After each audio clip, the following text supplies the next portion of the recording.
Can you hear me okay? This is the first time I've ever worn one of these things. This is kind of, it's like some orthodontiary I had when I was a kid, so it feels very comfortable. My wife gave me a real confidence boost when I left. She wanted me to be sure to congratulate you all on officially running out of speakers because you've invited me. So she seems to think you've moved down to the B list now. So she thinks the janitorial staff is going to follow me next week, and then you're just going to be pulling random people off the street to come in. So I want to talk a little bit about today Western News and Alumni Gazette. But before I do, I want to I'll tell you a quick story that I've taken to heart on doing these kind of lectures. When I was hired to be the Athens Banner Herald, I was 29 years old when I took over this great newspaper down in Athens.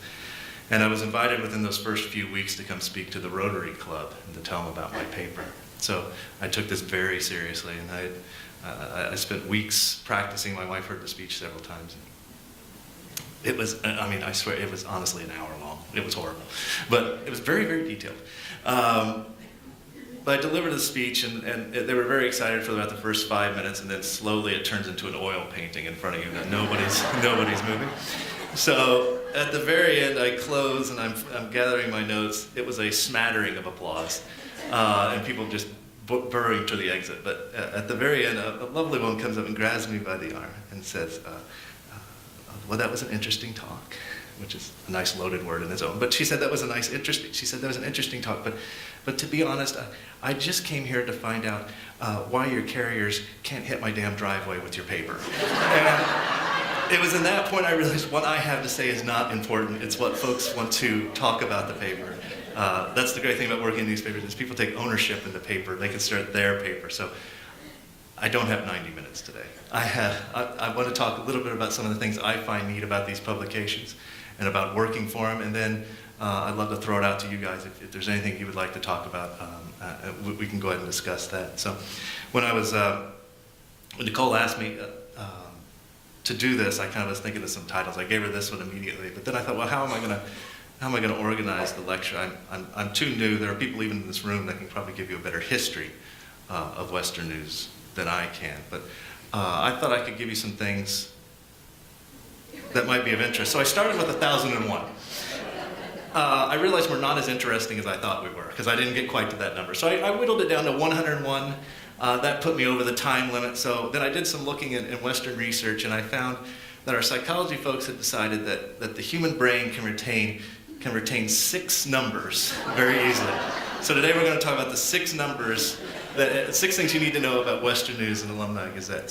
So let me give you just a quick overview of what I see the Western News as. So on its very base level, we're a weekly faculty and staff focused newspaper. We are quasi-independent is what I call it. So our coverage area is the university community.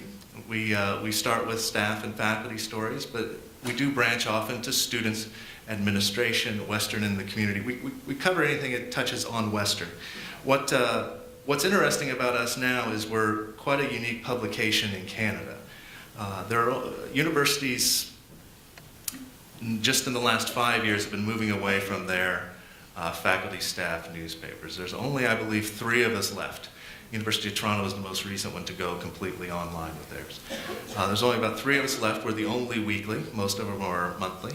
And they are more newsletter style. So what you're getting are just brief notes, calendar listings, and things like that. There are none that have dedicated to actually covering the university. And when I came in, I'm a product of not big city newspapers, but I'm a product of community newspapers. And so that's kind of how I view Western News as a really solid community newspaper that covers not only the news and happenings, but the people and things that make Western special.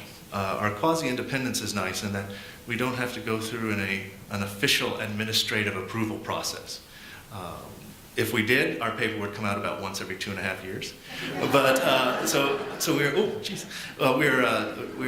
weekly, so we don't go through an approval process. I answer to people, but there's a lot of trust put in me to put the budget together, to organize the stories, and to produce the paper on a weekly basis. That's quite a commitment for a university to do. It's a lot of trust for an organization to put in. So it's something that I treasure and really take seriously. So here's our first number that we have to commit to memory, 1972. So you're thinking, what is that?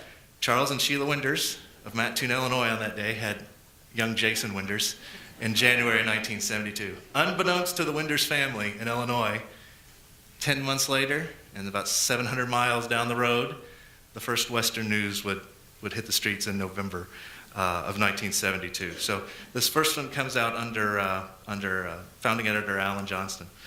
Now, the publication has a bit of a short prehistory. It didn't just show up.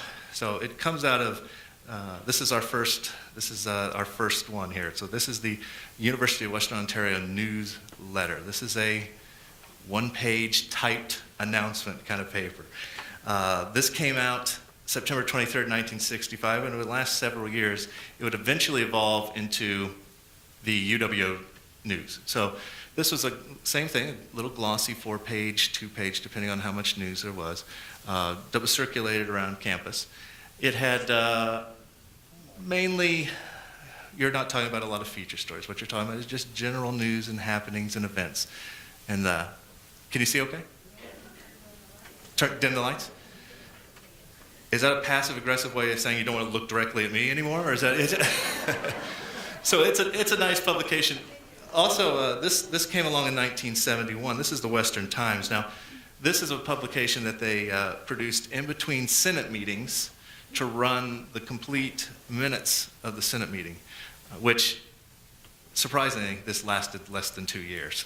It wasn't enough compelling content for people, I guess. So, but these two were merged to become the Western News at that point in time. Now, part of the hangover of those publications is the Western News for about 20 years afterwards would run full Senate minutes. So if you go back in the binders, you will see 5, 6, 7 pages, just raw text of the minutes of Senate meetings. If you sat through a Senate meeting, you'll know that's not the most compelling reading that you want to sit down with.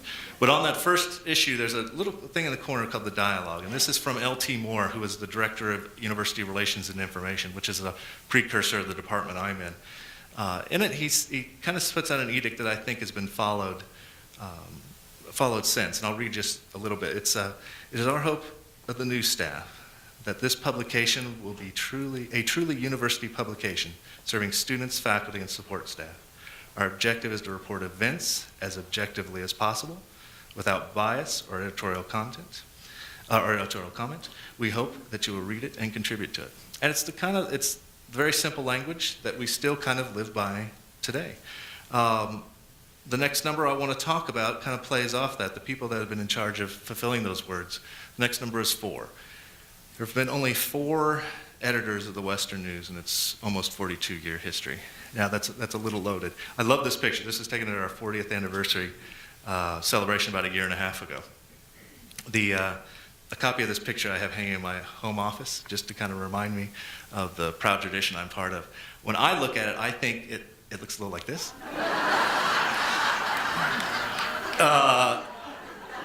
And I get to be Ernie Borgnine, which I love.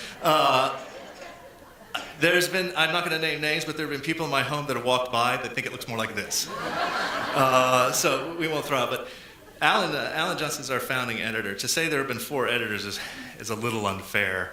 There's been one giant star, one big planet, and then a couple of us that have been just kind of keeping house for the last 2. But Alan is our founding editor. He was a graduate of Carleton University, its journalism program, and then he worked in Kingston at the Whig Standard before joining. He was by far our longest serving.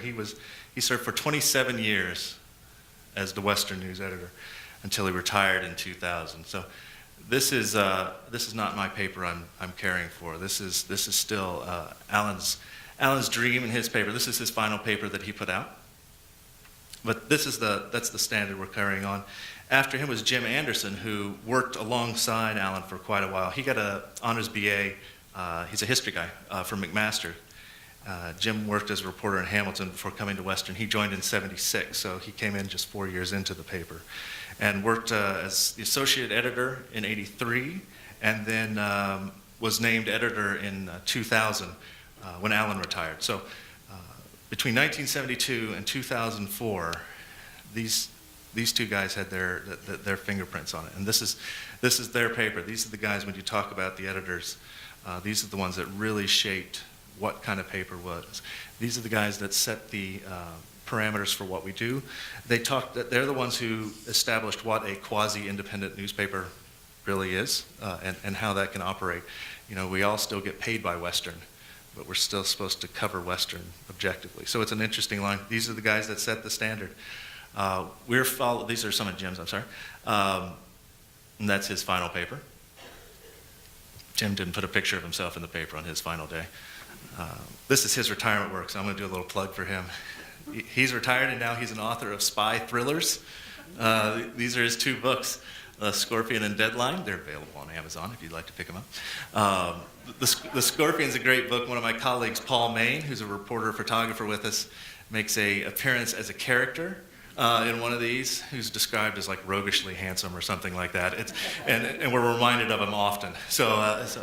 This is David Daphne. David came in after Jim retired, so he came in 2004. David came from the London Free Press, where he actually covered the university beat for a while. So he started going on the other side of the coin and came inside the building and started working. And then when David retired in 2010, I came along. So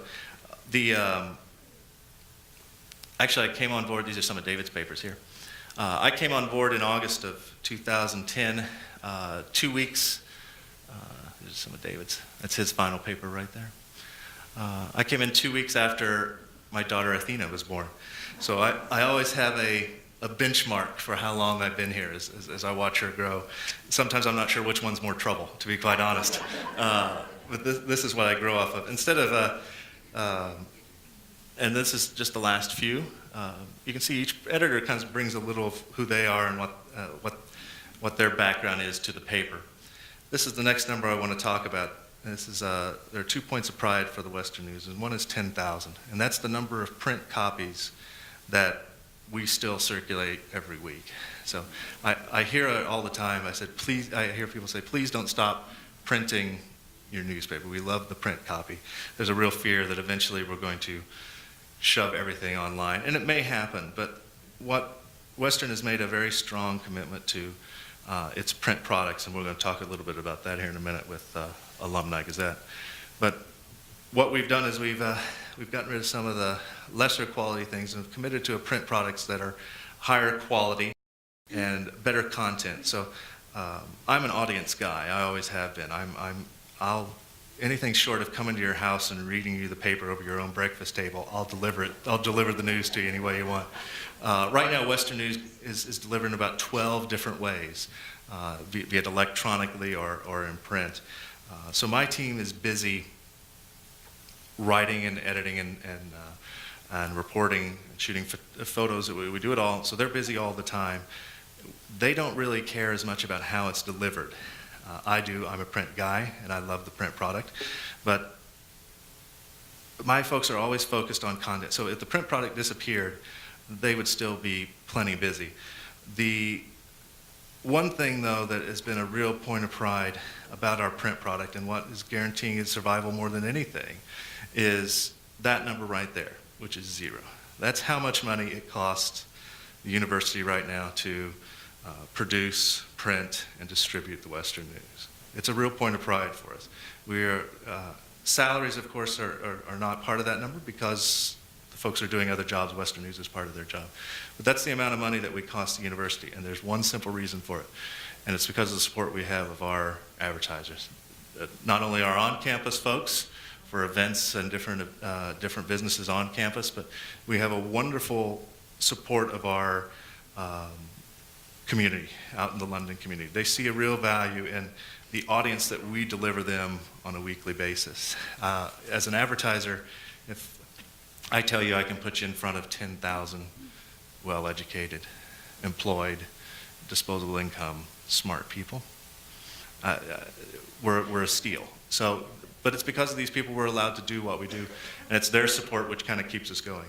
You know, it's I'm still amazed, quite frankly, that, and I try not to say it out loud too often, but I'm still amazed that Western supports a thing like this.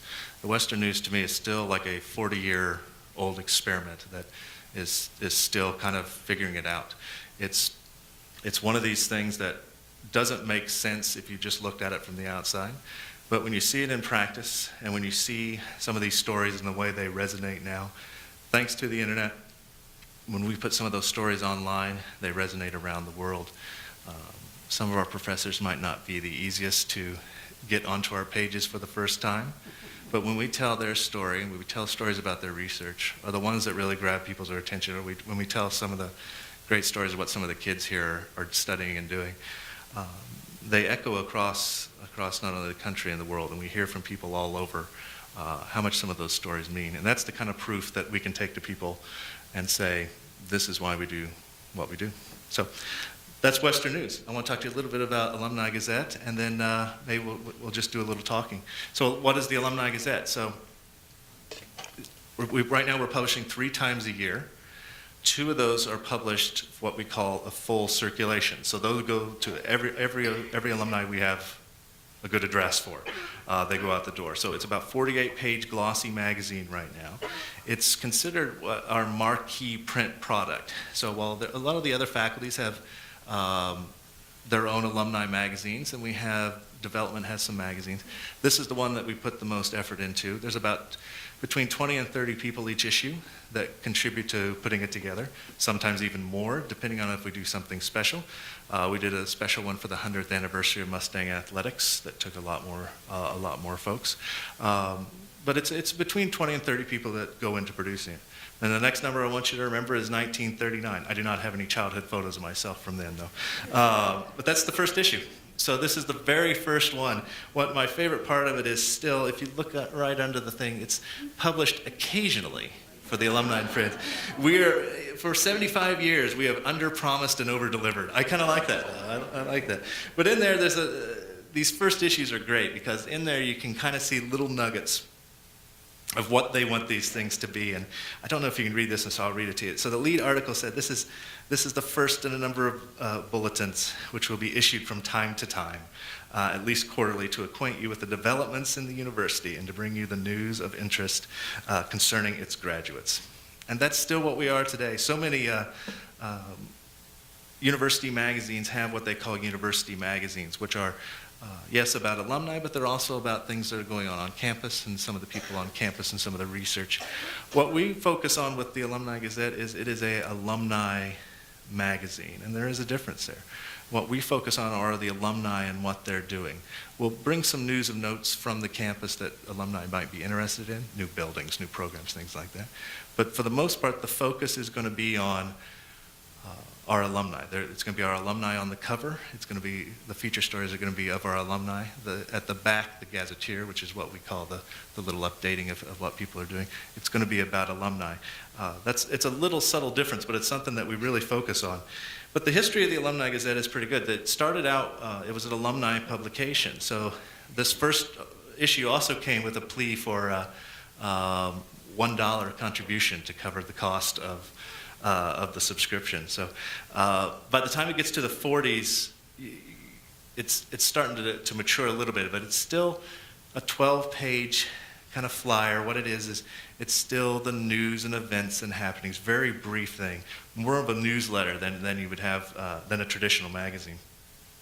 One of the great things, and they're constantly selling you on it. There's a great pitch in here now for a lifetime membership to the Alumni Association. $50, and you can put your initials after your name, LMAA, which is the lifetime member of the Alumni Association.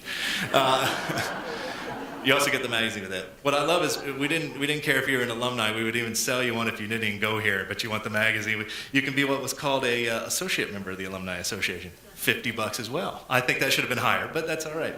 But it covered the real basics through the 40s, and once you get into the 50s, we inject a little color into it. It goes to an 8.5 by 11 kind of glossy size, but still very newsletter in its format. It uses more photographs, and that's an exciting period for the university. So it focuses a lot on the new stuff for alumni. So new programs, new faculties, new buildings, and the newly minted graduates here. So once we get into the 60s is where the real transition for the Alumni Gazette is. This is because in 65, the university takes it over. So the Department of Information Services and University Publications is created, another earlier version of the department I work for. But what that meant was the Alumni Association was no longer solely responsible for the production of the paper. The university takes it over at that point.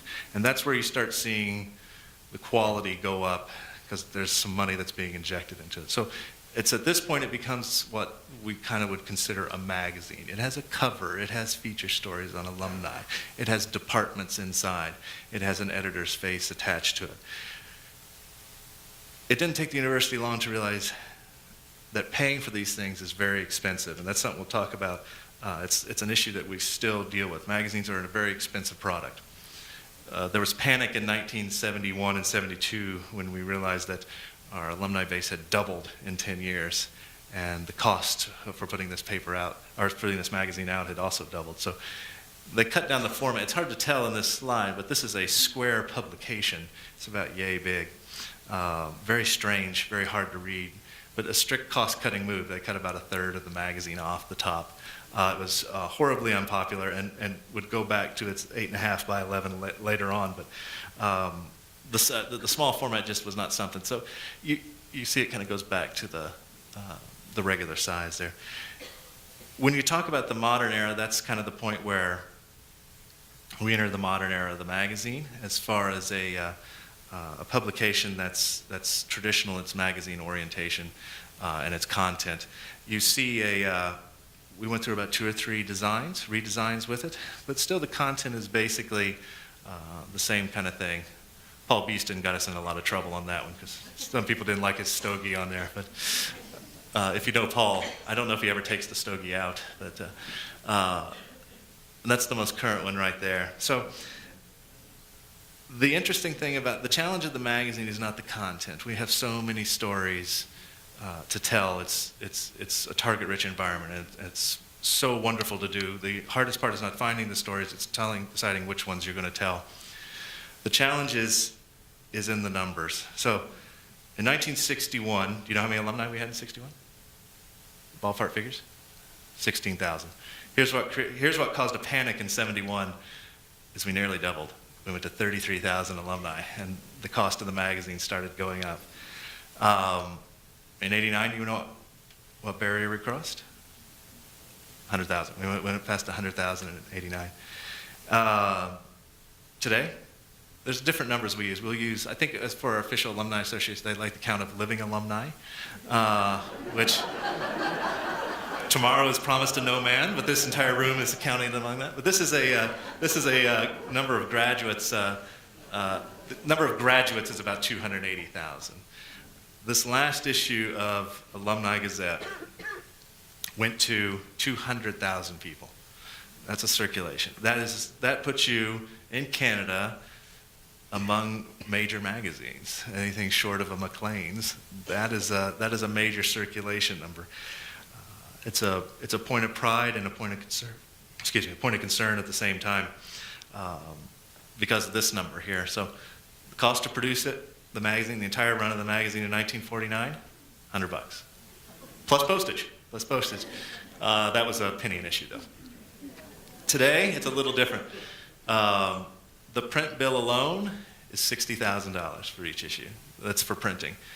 That's not too bad when you compare it to the quality that we use. That's a pretty good number for 200,000 copies. Where we are hurt as the university expands its international reach, this is a number that hurts. We send it to 151 countries the magazine goes to. I didn't know there were 151 countries, to be quite honest, but we do. It's 84 cents an issue. So it's about $140,000 or so in postage that we pay. That's the number that's of great concern that we're trying to address. There's very little you can do about it. You're at the whim of the postal services. That number takes into account some bulk rates in Canada versus U.S. Postal Service is probably the worst with dealing with as far as its cost. But there's some deals that can be made in there, but we usually keep it right around that number. The only problem is we mint another, how many a year? 15,000 graduates a year. So that number will keep going up as we try to address it. So this is something that somebody might be drilling through the wall here in a minute. This is the number that, unlike the Western News, this is the number that will be of concern in the future for future editors and as they make decisions. This is something that also sets apart from the Western News, and that the university is not only making a philosophical commitment to believing in this print product, but they're also making a very serious financial commitment to this product. Now, the university administration, our alumni folks, our communications all believe in what they call the thud factor. They believe in the importance of these print products hitting your doorstep, hitting your tables at home. They believe in the importance of people being able to carry some of this stuff around. So there's still a commitment to keeping these things in circulation. Now, if you ask me if I'll be back in 25 years to talk about a 100th anniversary edition, I think we'll have something in some form. What it will be, I don't know, but there'll be a commitment to the content. But the Alumni Gazette, its challenge will always be that we are always, unlike regular magazines, we are always minting new subscribers, basically. So it'll be an interesting challenge going forward. But it's, as the costs have gotten higher, as I mentioned with the Western News, we focused more and more on these quality products. And this is the one that that we put a lot of our horses to. So if you look back on the brief history of these, I think you'll see that it's we've changed physically, but in the approach and in those early words that you read from each of the editors in those first issues, I think you still see the mission statement that we have today, which is to provide the news and information and tell the wonderful stories of the members of our Western community, and it's something we still strive to do today. As I promised, less than 90 minutes for you, though, so thank you. I also have one other slide. I was told I can't show a picture of my daughter without showing a picture of my boys, so I'm going to show you one. I promise it'll be up for 2 seconds. So that's the boys.